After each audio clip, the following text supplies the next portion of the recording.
Welcome to I Love This Thing So Frigging Much, a podcast about passion. My name is Sophie Katz, and today I am joined by Caroline, a veterinary assistant at the University of Missouri Veterinary Health Center.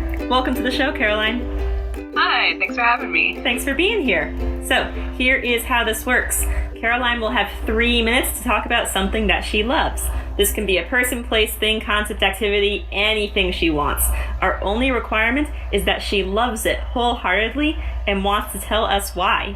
Are you ready, Caroline? Yep, I'm ready. Good. Got my timer here. Now, what do you love so frigging much? I love cats so freaking much. They are the perfect pet, I think. They're perfect because they don't require a lot of space, so you could have them in a small apartment or a big house. They don't mind as long as you provide them with food and love. They are perfectly happy. They're extremely affectionate when you earn it, so I feel like it means more whenever you get that really good purr out of a cat that may not always love strangers, you know. Another thing is that they are basically litter box trained at birth. With like very little effort, you can incorporate a cat into your home, and you don't really have to change your schedule too much for that, letting them out and whatnot like you would with a dog. The fact that they chose us, like human beings in general, back when they were first domesticated, they domesticated themselves just because it worked out better for them to be around us. We had food, and food attracted mice, and the cats were attracted to the mice, and so it just kind of, happened. So the fact that kind of fate sort of brought us humans and cats together was amazing. I personally have 2 cats who are the loves of my life, basically.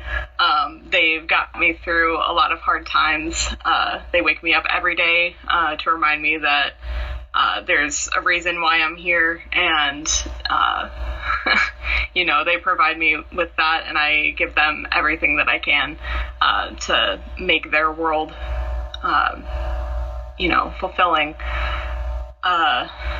And at work I see so many cats, and they provide me with training in my experience at the veterinary health center, and I try to give them everything that I can with my ability to kind of read their body language and give them what they need while they're getting better in the hospital.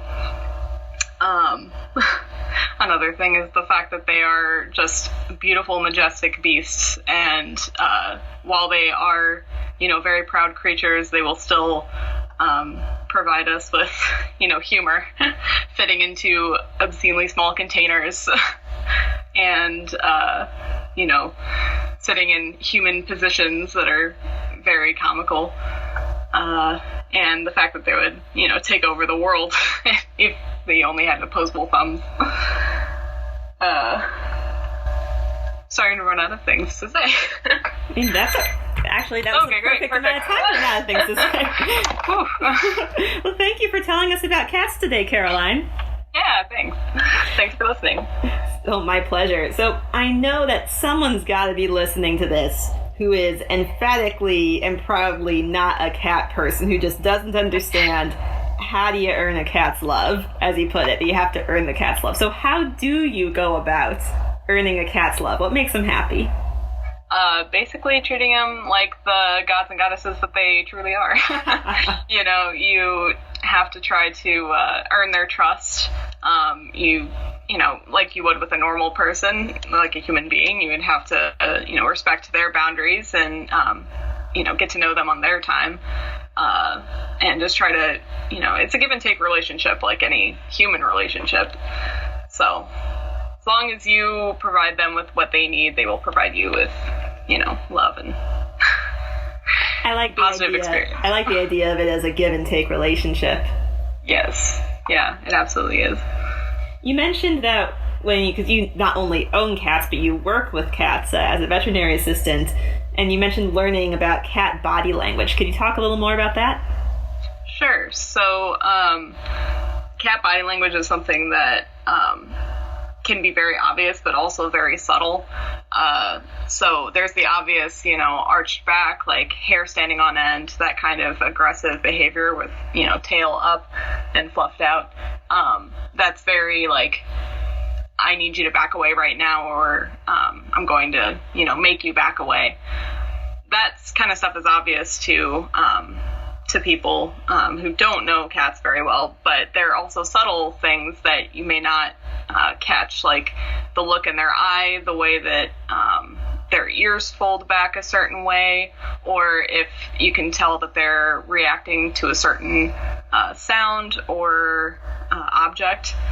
If you just pay attention to those little cues. And one thing that I found extremely helpful, which I used to socialize feral cats at the shelter that I volunteered at, if they do a slow blink at you while they're either looking at you or like kind of looking away, but if they're doing that slow blink, that's them telling you, I'm very scared and uncomfortable right now, and I really don't want to hurt you, but if you give me space, that won't happen.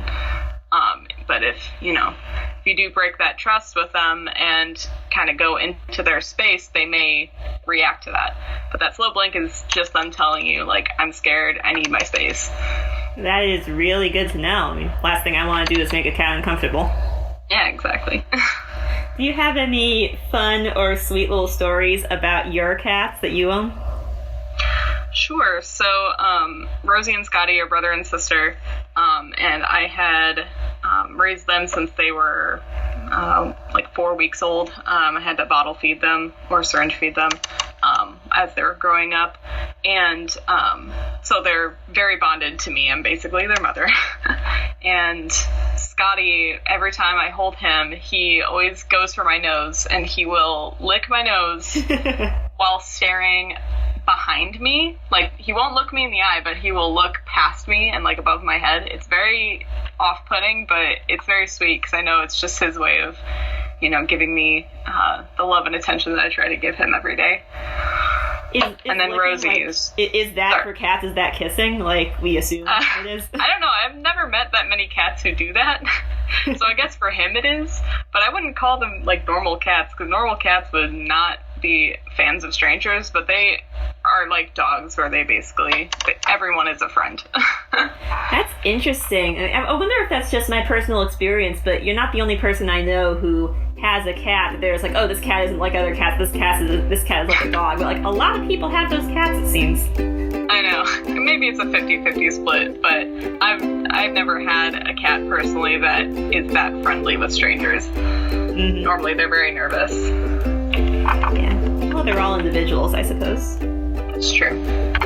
Caroline, again, thank you so much for telling us about something you love today. Yeah, thank you for having me again. And thank you, our listeners, for tuning in today. Don't forget to use the hashtag #LoveThisThingCast to tell us about the things you love. I Love This Thing So Frigging Much is a production of Through the Window Media. This episode was directed by Sophie A. Katz and edited by Melissa Block.